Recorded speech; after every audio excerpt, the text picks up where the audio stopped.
이 시간 말씀을 받겠습니다. 이 복된 시간에 주시는 하나님의 말씀은 우리 요한일서 4장 11절에서 21절까지의 말씀입니다.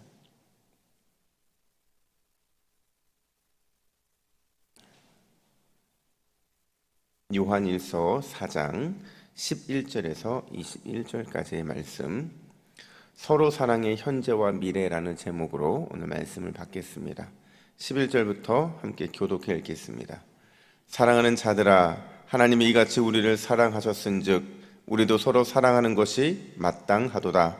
어느 때나 하나님을 본 사람이 없으되 만일 우리가 서로 사랑하면 하나님이 우리 안에 거하시고 그의 사랑이 우리 안에 온전히 이루어지느니라. 그의 성령을 우리에게 주심으로 우리가 그 안에 거하고 그가 우리 안에 거하시는 줄을 아느니라. 아버지가 아들을 세상의 구주로 보내신 것을 우리가 보았고 또 증언하노니 누구든지 예수를 하나님의 아들이라 시인하면 하나님이 그의 안에 거하시고 그도 하나님 안에 거하시느니라. 하나님이 우리를 사랑하시는 사랑을 우리가 알고 믿었노니 하나님은 사랑이시라. 사랑 안에 거하는 자는 하나님 안에 거하고 하나님도 그의 안에 거하시느니라. 이로써 사랑이 우리에게 온전히 이루어진 것은 우리로 심판날에 담대함을 가지게 하려 함이니 주께서 그러하신 것 같이 우리도 이 세상에서 그러하리라. 사랑 안에 두려움이 없고 온전한 사랑이 두려움을 내쫓나니 두려움에는 형벌이 있음이라. 두려워하는 자는 사랑 안에서 온전히 이루지 못하였느니라. 우리가 사랑함은 그가 먼저 우리를 사랑하셨음이라. 누구든지 하나님을 사랑하노라 하고 그의 형제를 미워하면 이는 거짓말하는 자니 보는 바 그 형제를 사랑하지 아니하는 자는 보지 못하는 바 하나님을 사랑할 수 없느니라. 함께 있습니다. 우리가 이 계명을 주께 받았나니 하나님을 사랑하는 자는 또한 그 형제를 사랑할지니라. 아멘. 어느 학교에서 한 아이가 신발을 잃어버리게 됩니다. 소동이 일어났겠죠. 누가 도대체 신발을 훔친 건지 이제 범인을 찾게 되는데, 근데 참 아이들 안에서의 이런 범인 찾기는 참 쉬워요. 선생님은 아이들의 마음도 이렇게 읽을 수 있지만 보통 아이들이 무엇인가를 훔치고 그래서 티가 나잖아요. 근데 신발 같은 경우는 크기도 크기 때문에 아이들이 그냥 훔치자마자 신고 다니죠. 신발 검사를 하니까 신발을 훔친 아이가 누군지 금방 붙잡히게 됐어요. 선생님이 이제 그 아이를 불러서 막 야단을 치고 혼을 내야 되는데, 오히려 선생님이 신발을 훔친 아이를 부르는 게 아니고 신발을 잃어버린 아이를 부르는 겁니다. 그리고는 그 아이한테 이렇게 부탁을 하는 거예요. 내가 선생님이 너한테 부탁할 게 하나 있어. 너의 잃어버린 신발을 그냥 그 아이에게 주면 안 되겠니? 너는 부자라서 신발이 여러 컬러가 있잖아. 선생님이 이렇게 부탁할 테니까 그 아이에게 이 신발을 좀 줬으면 좋겠다.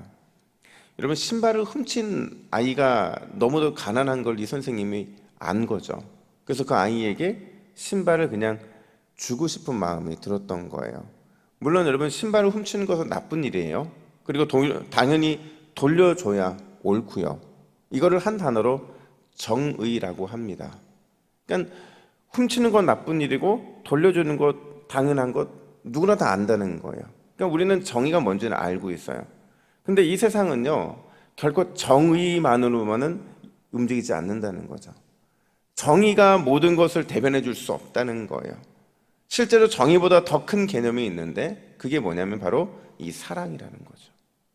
실제로 사랑이 이 세상을 움직이고 사랑이 지금까지 이 세상을 오게 만들어 줬다는 거죠. 덮어주고 품어주고 안아주는 그 사랑에 늘 이 세상은 반응하며 그렇게 달려왔다는 겁니다. 그래서 지금까지 그 주님의 심판이 우리에게 임하지 않은 거예요. 우리는 지난주 내내 계속 사랑하라는 이 요한의 권면을 받고 있거든요. 저도 이제 사랑이라는 단어만 봐도 야, 이 사랑이라는 걸 도대체 어떻게 이렇게 반복해서 말할 수 있을까? 어떻게 이렇게 반복하는 건 맞는데 이 사랑을 다른 관점으로 각도를 달리하면서 반복하고 또 반복해서 서로 사랑할 것을 권면하고 있을까? 참 놀라기도 한다는 거죠. 여러분, 왜 이렇게 사랑을 요한은 강조하고 있는 걸까요? 요한은 왜 이렇게 사랑을 반복하고 또 반복해서 우리에게 강조해 주고 있냐면, 사랑에는 그만한 힘이 있기 때문에, 그만한 능력이 있기 때문인 줄로 믿습니다. 어떤 힘과 능력입니까? 사랑은요, 세상이 변화시킬 수 없는 그 정의 이상이기 때문에 서로를 변화시켜요. 서로를 성장시키죠. 서로를 온전하게 세우게 만든다는 거예요. 그래서 이 세상에서 이 사랑 없이는 그 모든 것이 설명 불가능하기 때문에 그렇다는 겁니다. 그래서 사랑을 강조할 수밖에 없는 거예요. 근데 오늘 우리가 살펴볼 요한의 이 사랑의 초점은요, 그 사랑의 현재 그리고 그 사랑의 미래에 맞춰져 있다는 거예요. 그러니까 현재라고 하는 지금 이 순간에 우리가 서로 사랑을 이루는 것, 이 사랑을 이루는 것이 얼마나 중요한지를 설명해 주고 있고, 그리고 그 사랑이 미래라고 하는 이 심판대 앞에 서는 순간 얼마나 큰 능력으로 나타나게 되는지 그 관계를 설명해 주고 있다는 겁니다. 과연 서로 사랑이 현재와 미래에 있어서 믿음의 성도들에게 어떤 능력으로 작용하게 되는 것일까? 첫 번째로, 서로 사랑은 현재에서 하나님과 상호 내주의 삶을 살 수 있게 해준다는 거예요. 상호 내주한 삶. 우리 12절 말씀을 같이 읽어볼까요? 12절입니다. 시작. 어느 때나 하나님을 본 사람이 없으되 만일 우리가 서로 사랑하면 하나님이 우리 안에 거하시고 그의 사랑이 우리 안에 온전히 이루어지느니라. 아멘. 여러분, 하나님은 그 자체가 사랑이신 줄로 믿습니다. 그러니까 하나님은 그 자체가 사랑이시기 때문에 하나님은 형제를 사랑하는 자 안에 거하실 수밖에 없는 거예요.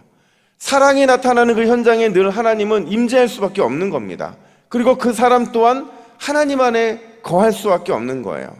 이걸요, 여러분, 성경에서는 하나님과의 친밀한 연합이라고 말하거든요.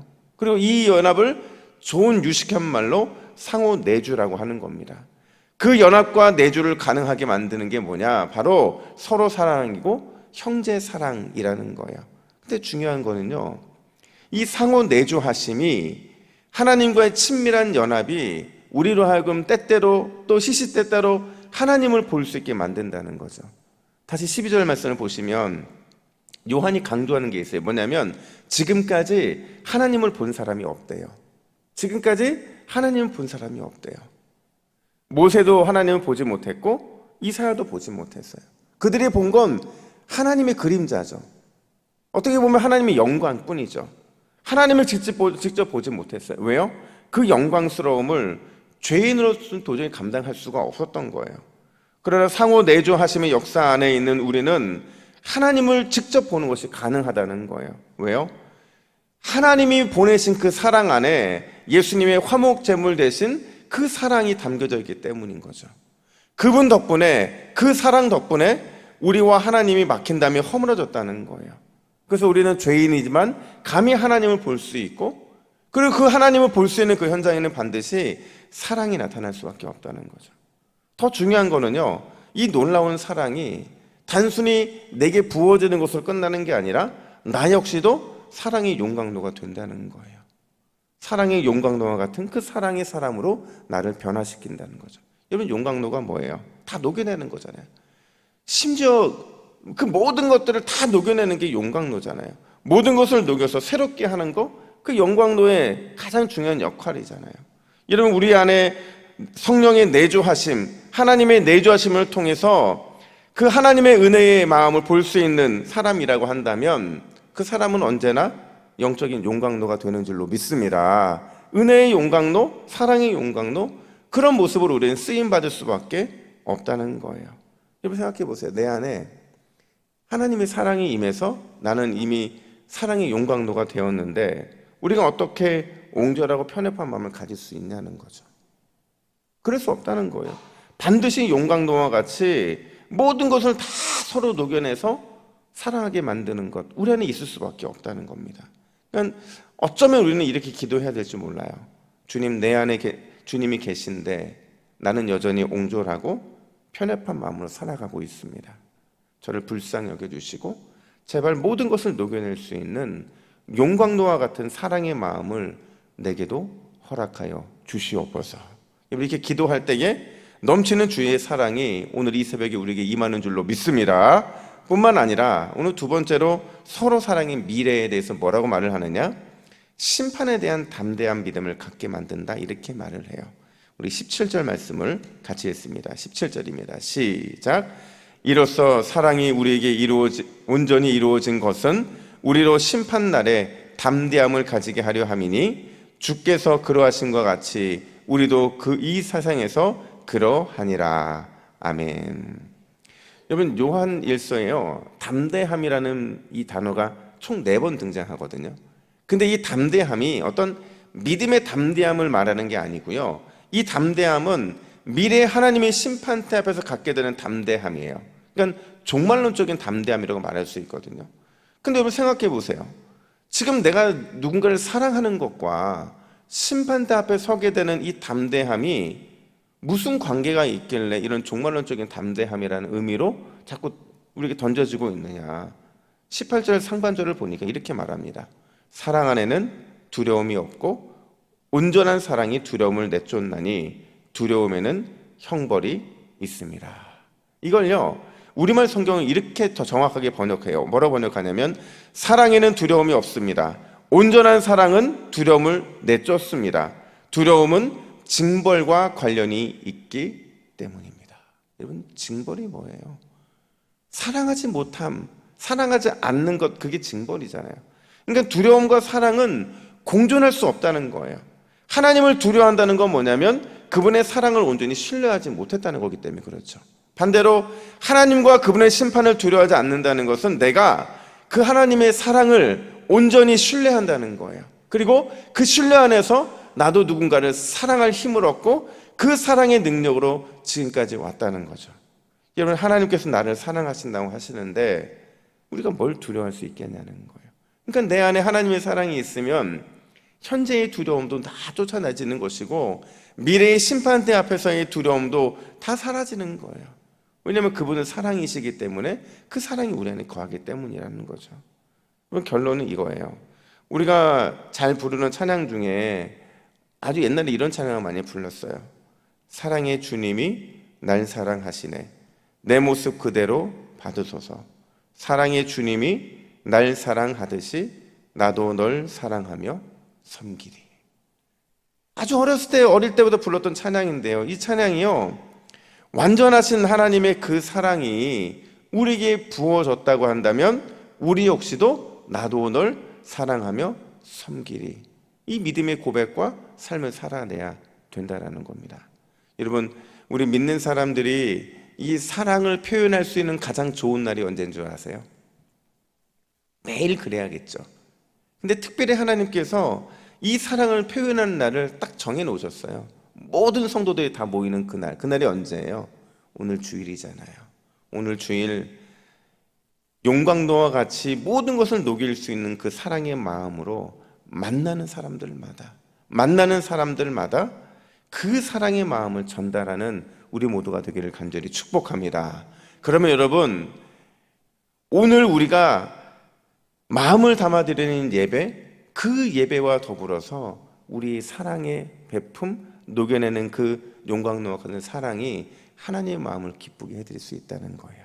우리 이렇게 기도해야 돼요. 주님, 온전한 사랑을 나에게 부어주시니 감사합니다. 그 사랑으로 모든 두려움을 극복하게 하시고 또 모든 것을 녹여내어서 서로 사랑을 실천하는 오늘 하루가 되게 하여 주시옵소서. 이러한 기도 제목을 함께 기도하는 우리 모두가 되기를 예수님의 이름으로 축복합니다. 아멘. 함께 기도하겠습니다.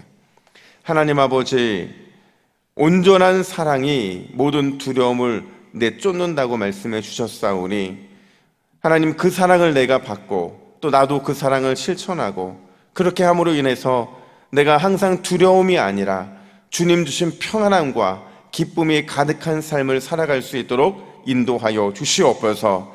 하나님, 나에게 옹졸한 마음과 작은 마음이 있다면 주님, 나의 이 사랑의 그릇이 커지게 하여 주시고 날마다 새롭게 하여 주셔서 하나님, 온전한 사랑으로 그 주님의 은혜 앞에 늘 보답하고 세워지는 우리 모두의 신앙이 되게 하여 주시옵소서. 감사드리며 예수님의 이름으로 기도하옵나이다. 아멘.